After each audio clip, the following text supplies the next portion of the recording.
Donc en termes de pistes de réflexion,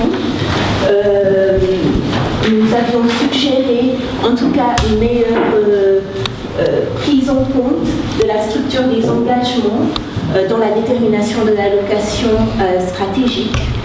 Et donc, si vous voulez, dans ce concept d'ALM, c'est une volonté de mieux prendre en compte la partie L de ALM, donc les liabilities, ce qui en fait a donné naissance à un nouveau terme, le LDI, qui est le Liability Driven Investment, ou les investissements en fonction des passifs.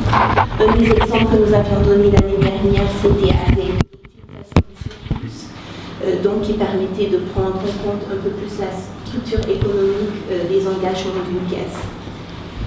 Cette ALM, le LDI, on la retrouve dans de nombreux pays.